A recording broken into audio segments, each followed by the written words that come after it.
We're back. I'm Gary Glenn, and this is Hall County Sports. Now, this past Saturday, for all the karate enthusiasts around, Sheetacon, North Georgia presented the third annual Fall Brawl. It was held at the Mulberry Creek Community Center over there around Flowery Branch. And joining us now from Full Throttle Fitness, the man who served as meet director for that, Kelly Leo. We had Kelly on before, you may remember, several weeks ago when he did that fighting the 100 guys at a time, you know, yes, and you're all recovered from that, right? I'm recovered. Not going to do that again, are you? No, that's it.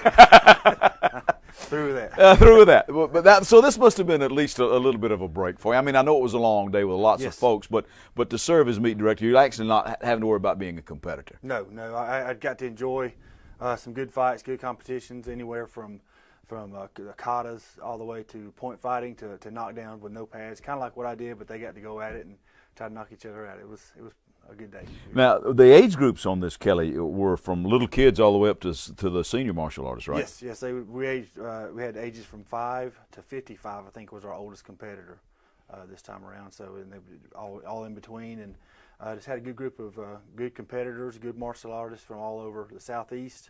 World Yoshikai was another organization that brought some people. Sheetacon Atlanta, which is our head director, Richard Trammell, for the southeast, he brought some people. Again, we had Full Throttle Fitness members as well. Just some all over pretty much South Carolina, Blairsville, Alabama, Lower Alabama. I think one from Florida came up to compete as well. Oh, so a big crowd. It's pretty good size. You know, it could be bigger, but it's only our third year, so we're growing. So, what got this started? This is the third time you've done this. So, what got it? What was the impetus? Well, we started in my first two years. We did it in my dojo just to kind of get it out there and get it started. And it grew a little bit bigger on my second year, so I figured I'd go to a bigger place, which we did the Mulberry Creek this time, and it was actually a little better. It's probably about the same size as last year, but we had a bigger facility, and everybody could kind of spread out a little more, and it wasn't as crammed. So we decided to do it just to kind of get the word out and just let everybody know about this new sport to this area. It's been around for a long time. Oh, sure. But we wanted to get everyone aware of what we do here in Hall County. Okay. Now, folks, Kelly is a North Hall alumnus, and kind of dabbled around with some basketball and football there. But then you went into martial arts full time. What drew you to this sport? Drew me to the Japanese style of karate. Yeah. It's more my personality, I think. I'm kind of just like in-your-face type fighter. I was doing kickboxing, point fighting, things like that.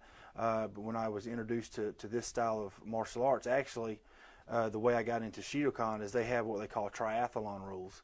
And the rules would change from knockdown karate for 3 rounds, and you would go to Thai boxing with judo throws for 3 rounds, then you would go full MMA for 3 rounds. And it would be in a tournament format, so you would have 3 fights in one night to win. So you could it would be potentially 27 rounds if you had to go all rounds through the night. So you had to be in fairly decent shape, had to kind of study a little of every kind of aspect of fighting because the rules would change, Yeah. Whereas in MMA today, if you're a good wrestler and you don't want to get hit, you could take them down right away, but if you had to be a good striker for the first 3 rounds. You had to understand knockdown karate. You had to understand Muay Thai in the second segment of the fighting, and then you had to understand the ground fighting and how to protect yourself. If you weren't the best there, you could hopefully bang them up with the striking before you got there. This was actually a tournament type format too that you just held, right? You crowned champions in various age classes. Do you do like age and weight divisions, that kind of thing? We do age, weight, and we also do by belt rank. We have beginners, intermediate, and advanced. And we go through all the way through katas, all the way through. And we went katas, then we went to point fighting.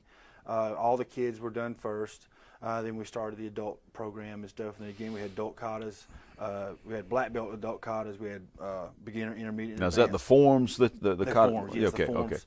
Okay. And then we would go to point fighting, and then we did semi-knockdown and then knockdown. The difference between semi-knockdown and knockdown is you have pads. You're still going full contact. The semi-knockdown, you wear pads and a little more protective gear because people just aren't used to clashing bone to bone. And then after a while they go to knockdown with no pads. When you find parents that bring little kids to you, like the 5 and 6 and 7-year-old kids, I've found when I've interviewed karate folks, they say, well, they get into it not necessarily for the self-defense, although that's part of it, but for the confidence and the discipline.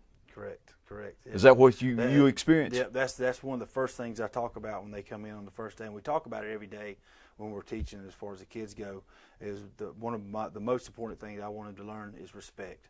If they wind up being a great fighter or a great competitor, that's the gravy on top of everything else. But I want them to, at the end of the day, if they don't continue for the rest of their life, that they've got a good experience and they wind up being a good person throughout the rest of their life. That's kind of what we're about. That's really what sports should be about, Yes, isn't it? yes. Sure. Teach you that kind of thing. All the way around. So where are you going to go with this? Going to do this again? Yes, I'm going to do it again. I'll do it again next year. We're hoping to have maybe a second one sometime in the spring. We don't know. We're still up in the air on that, but I'm definitely going to keep this one going and keeping it growing. I'm talking to a sanctioning body this week actually about possibly bringing on, becoming part of their circuit, so we can hopefully bring more competitors and stuff like that, and not compete with other tournaments on the same day and things like that. So absolutely. we can help kind of grow the sport. All right. Kelly Leo, thanks for coming in again, brother. Thank you for having me. Good luck with this in the future, all right? Okay, thank you. Okay.